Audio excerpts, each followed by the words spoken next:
Python പ്രോഗ്രാമിങ്ങിൻ്റെ മറ്റൊരു ക്ലാസ്സിലേക്ക് നിങ്ങൾക്ക് എല്ലാവർക്കും സ്വാഗതം. കഴിഞ്ഞ ക്ലാസ്സിൽ നമ്മൾ പൈത്തണിലെ GUI സംവിധാനം നമുക്ക് നൽകുന്ന tkinter എന്ന് പറയുന്ന മൊഡ്യൂളിനെ കുറിച്ചും എങ്ങനെയാണ് ആ മൊഡ്യൂൾ ഉപയോഗിച്ച് ഒരു GUI ഇൻ്റർഫേസ് ഉണ്ടാക്കുന്നതെന്നും നമ്മൾ കണ്ടു കഴിഞ്ഞു.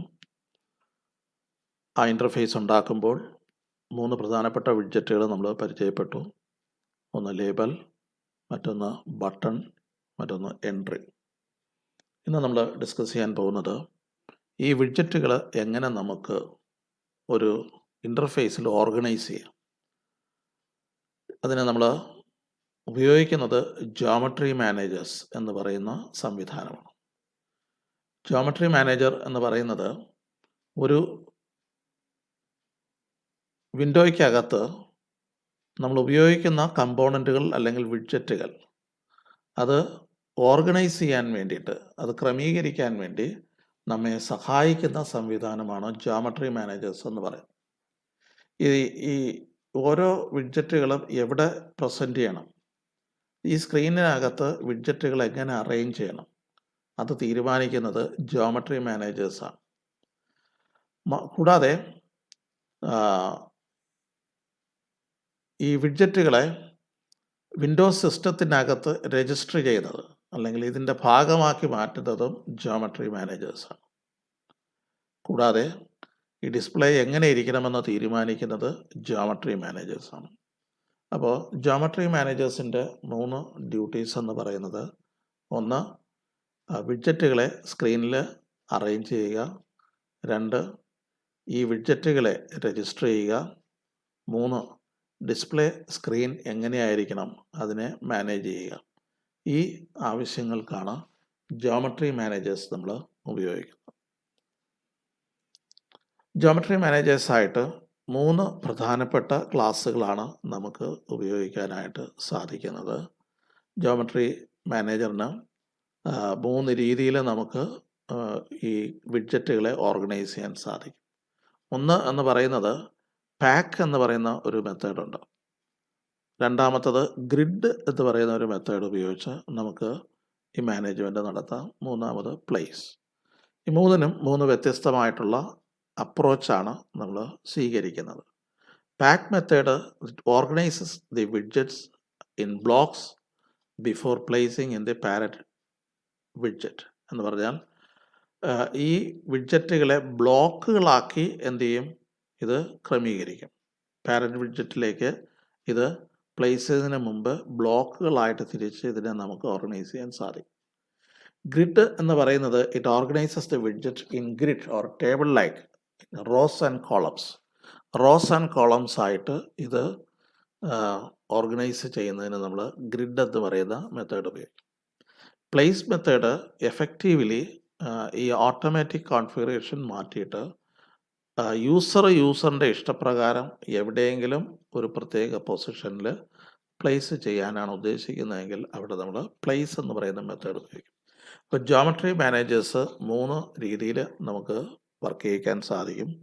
പാക്ക് എന്ന് പറയുന്ന മെത്തേഡ് ഉപയോഗിച്ച് ബ്ലോക്കുകളാക്കി വിഡ്ജറ്റുകളെ നമുക്ക് സൂക്ഷിക്കാം. ഗ്രിഡ് എന്ന് പറയുന്ന മെത്തേഡ് ഉപയോഗിച്ച് ടാബുലർ ഫോമിൽ എനിക്ക് ഈ വിഡ്ജറ്റുകളെ ഓർഗനൈസ് ചെയ്യാം. അല്ലെങ്കിൽ പ്ലേസ് എന്ന് പറയുന്ന മെത്തേഡ് ഉപയോഗിച്ച് യൂസറിന് ഇഷ്ടമുള്ള രീതിയിൽ ഡിസൈഡ് പൊസിഷനിൽ ഈ വിഡ്ജറ്റുകളെ കൊണ്ട് വയ്ക്കാം. ഓരോന്നായിട്ട് നമുക്ക് പരിചയപ്പെടാം. പാക്ക് എന്ന് പറയുന്ന method. Pack method determines where a widget should be positioned and makes it visible when the main window is displayed. എവിടെ വിഡ്ജറ്റ് ഡിസ്പ്ലേ ചെയ്യണമെന്ന് തീരുമാനിക്കുകയും ഈ വിൻഡോ ഡിസ്പ്ലേ ചെയ്യുന്ന സമയത്ത് ആ സ്ഥലത്ത് അതിനെ പ്ലേസ് ചെയ്യുകയാണ് പാക്ക് മെത്തേഡ് ചെയ്യുന്നത്. ഇനി പൊസിഷൻ ചെയ്യുന്നതിന് വേണ്ടിയിട്ട് ഏത് ഓർഡറിലാണോ നമ്മൾ ഈ വിഡ്ജറ്റുകൾ ആഡ് ചെയ്യുന്നത് അതേ ഓർഡറിലായിരിക്കും ഈ വിഡ്ജറ്റുകളെ ക്രമീകരിക്കുന്നത്. അതായത് ആദ്യം പാക്ക് ചെയ്ത ഒരു വിഡ്ജറ്റ് ഉണ്ടെങ്കിൽ അത് ആദ്യം വരും, അത് കഴിഞ്ഞ് പാക്ക് ചെയ്തത് രണ്ടാമത്, അത് കഴിഞ്ഞ് പാക്ക് ചെയ്തത് മൂന്നാമത്. ഈ രീതിയിൽ നമ്മൾ ഡിഫൈൻ ചെയ്യുന്ന ഓർഡറിൽ തന്നെയായിരിക്കും ഈ വിഡ്ജറ്റുകളെ അത് പൊസിഷൻ ചെയ്യുന്നത്. ഇനി പാക്ക് മെത്തേഡിനകത്ത് പല ആർഗ്യുമെൻറ്റ്സ് നമുക്ക് കൊടുക്കാനായിട്ട് സാധിക്കും.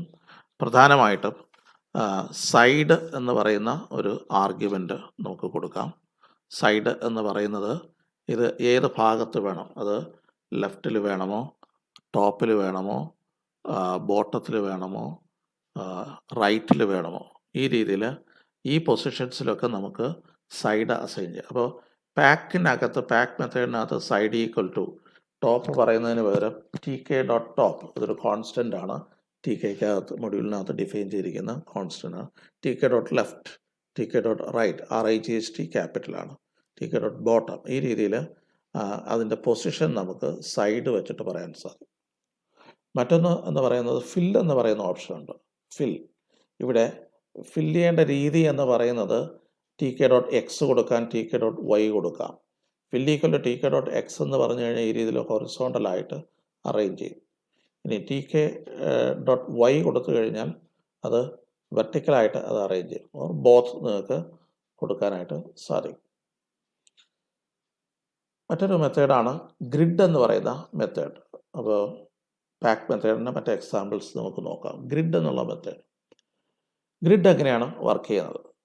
ഗ്രിഡ് എന്നുള്ളത് ഈ വിൻഡോയ്ക്കകത്ത് അല്ലെങ്കിൽ മെയിൻ ഫ്രെയിമിനകത്ത് ഒരു ടാബുലർ ഫോമിലാണ് ഇത് സൂക്ഷിക്കുന്നത്. അപ്പോൾ അതിനകത്ത് ഓരോ സെൽസും നമ്മൾ റോ അല്ലെങ്കിൽ കോളം, റോയും കോളവും ചേർത്താണ് അതിനെ നമ്മൾ റെഫർ ചെയ്യുന്നത്.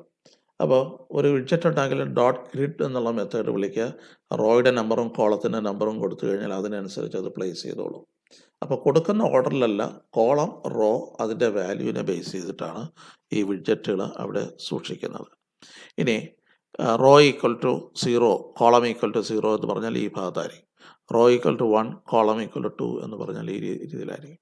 അപ്പോൾ നിങ്ങൾ ആഡ് ചെയ്ത ഓർഡറിലല്ല, പിന്നെയോ റോ കോളം വാല്യൂവിനെ ബേസ് ചെയ്തിട്ടായിരിക്കും ഈ വിഡ്ജറ്റുകൾ കൊണ്ട് ഇവിടെ പ്ലേസ് ചെയ്യുന്നത്. ഇനി അതിനകത്ത് നിങ്ങൾക്ക് ഇവിടെ കൊടുക്കാൻ സാധിക്കുന്ന മറ്റു പാരാമീറ്റേഴ്സാണ് റോയും കോളവും കൂടാതെ നിങ്ങൾക്ക് പാഡ് എക്സ്, പാഡ് വൈ എന്ന് പറഞ്ഞാൽ എക്സ് പാഡിങ്ങും വൈ പാഡിങ്ങും ഇവിടുത്തെ ഇടയ്ക്കുള്ള gap, horizontal distance, vertical distance, അത് നിങ്ങൾക്ക് മെൻഷൻ ചെയ്യാൻ സാധിക്കും. അത് നമ്മൾ കൊടുക്കുന്ന പാഡ് എക്സ്, പാഡ് വൈ എന്നുള്ള പാരാമീറ്റർ. മറ്റൊന്ന് എന്ന് പറയുന്നത് സ്റ്റിക്കി എന്നൊരു പാരാമീറ്റർ ഉണ്ട്. എന്ന് പറഞ്ഞാൽ ഇതിനെ ഏത് ഡയറക്ഷനിലാണ് ഇതിനെ നമ്മൾ ചേർത്ത് വയ്ക്കുന്നത്. ഒരുപക്ഷെ കൂടുതൽ ചിലതൊക്കെ ബ്ലാങ്ക് ആയിരിക്കാം. അങ്ങനെയാണെങ്കിൽ ഇതിനെ നമ്മൾ ഏത് ഭാഗത്തേക്കാണ് ഇതിനെ സ്റ്റിക്ക് ചെയ്ത് വയ്ക്കുന്നത്, അത് വെസ്റ്റ്, ഈസ്റ്റ്, നോർത്ത്, സൗത്ത്, ഇത് എവിടെ വേണമെങ്കിലും കൊടുക്കാം. വെസ്റ്റിൽ കൊടുക്കാം, പിന്നെ ഈസ്റ്റിൽ കൊടുക്കാം, നോർത്ത്, സൗത്ത് കൊടുക്കാം, അതിൻ്റെ കോമ്പിനേഷനും കൊടുക്കാം. കോമ്പിനേഷൻ എന്ന് പറഞ്ഞാൽ പ്ലസ് ചേർത്ത് കൊടുത്തു കഴിഞ്ഞാൽ W+E+N+S എന്ന് പറഞ്ഞു കഴിഞ്ഞാൽ ഇത് 4 സൈഡും ഒരുപോലെ തന്നെ സ്റ്റിക്കി ആയിട്ട് വരും. എന്ന് പറഞ്ഞാൽ ഇത് ഫില്ല് ചെയ്ത് ഈ ഏരിയ ഫില്ല് ചെയ്തായിരിക്കും ഇത് ഡിസ്പ്ലേ ചെയ്യുന്നത്. ഫോർ എക്സാമ്പിൾ ഇവിടെ B dot grid row equal to 0, column equal to 2, column span, row span, പിന്നെ സ്റ്റിക്കി അത് കൊടുത്തിട്ടുണ്ട്, പാഡ് എക്സ്, പാഡ് വൈ ഇത് കൊടുത്തിട്ടുണ്ട്. അപ്പോൾ കോളം സ്പാനും റോ സ്പാനും ഇത് സാധാരണ രീതിയിൽ കോളം സ്പാൻ 2 കൊടുത്തു കഴിഞ്ഞാൽ 2 കോളമായിരിക്കും. റോ സ്പാൻ 2 കൊടുത്തു കഴിഞ്ഞാൽ 2 റോ ആയിരിക്കും അത് എടുക്കുന്നത്. ആ നിലയിൽ ഇതിപ്പോൾ എല്ലാം ഈക്വൽ സൈസാണ്. അപ്പോൾ ഇതിൻ്റെ എക്സാമ്പിൾസ് നമുക്ക് പരിശോധിച്ച് നോക്കാവുന്നതാണ്. മറ്റൊരു ഓപ്ഷൻ ഉള്ളത് നമുക്ക് പ്ലേസ് എന്ന് പറയുന്ന ഒരു മെത്തേഡുണ്ട്. പ്ലേസ് മെത്തേഡ് എന്ന് പറഞ്ഞു കഴിഞ്ഞാൽ നമ്മുടെ ഡിസൈഡ് പൊസിഷൻ ഏതാണോ ആ പൊസിഷനിൽ XY പൊസിഷൻ വെച്ച് നമുക്ക് പറയാം. അപ്പോൾ ആ നിലയിൽ നമുക്ക് കമ്പോണൻറ്റ് നമ്മുടെ ഇഷ്ടാനുസരണം എവിടെ വേണമെങ്കിലും പ്ലേസ് ചെയ്യാൻ സാധിക്കും. പ്ലേസിനകത്ത് XYയും മാത്രമല്ല, ഇവിടെയും മറ്റ് ചില പാരാമീറ്റേഴ്സ് ഉണ്ട്. അത് നമ്മൾ അതിൻ്റെ എക്സസൈസ് ചെയ്യുമ്പോൾ നമുക്ക് മനസ്സിലാക്കാനായിട്ട് സാധിക്കും.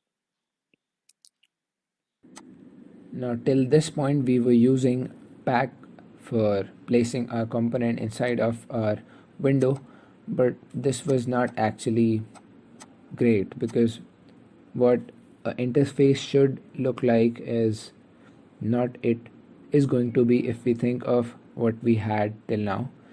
First, let's use geometry function for defining our window's height and width.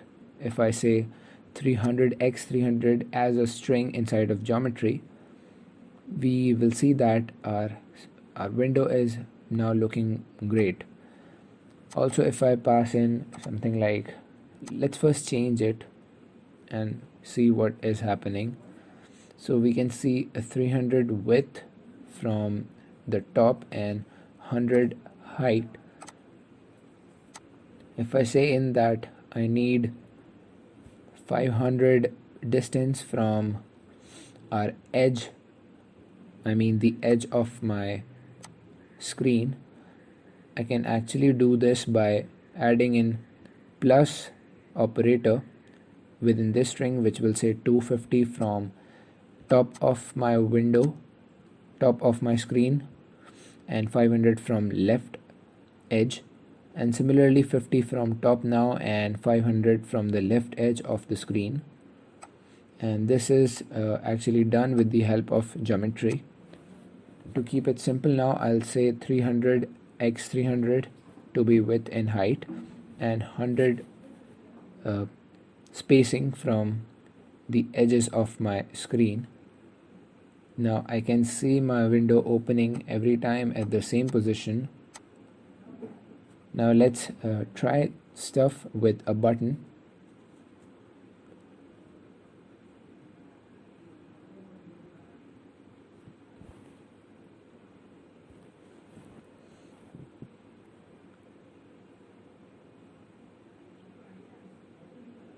Now I've just created a button. I'll pack it, and if I run this code, I'll see the button on the top, which I don't want. So for this I want to use something else instead of pack. But let's say we have more than one button, and let's give them different text so that we can differentiate between them. And instead of pack, we'll use something else. So let's say we have a tabular structure inside of our root window. So I'll say our grid is working now, and inside of this we can say that I have my first button at 0, 0, that is first row and first column, if we see it in the format of a table. Now if we keep all the values to be 0 of the column and we increment the row, we can see that all our buttons now in the format of a single column, that is the 0th column, and the buttons are in first, second, third and fourth row respectively.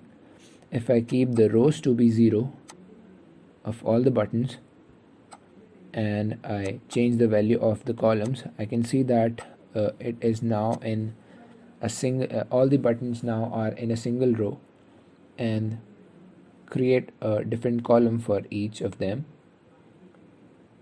So if we look them as a table, we can say that the buttons are respectively in format of 0, 0, 0, 1, 1, 0, and the fourth one will be in 1, 1, which will create a square structure, let's say it, and this will help me see all the boxes, all the buttons in a grid, a tabular format. But again, grid is not that interesting. So let's try in something more cool, and now I'll use place, and then I'll pass in x equals 100 and y equals 100. What this will do for me is it will count 100 pixels from the top of the window, and just like we saw our window spaced 100 pixels from the top of our screen, we'll see our button placed 100 pixels wide and 200 pixels from the left and from the top respectively just by changing x and y values inside of the place function. Now this is the beauty of the place function, which I feel that pack and grid cannot. So that's it. Alright guys, so in this example, we are going to talk about the side parameter inside a pack method.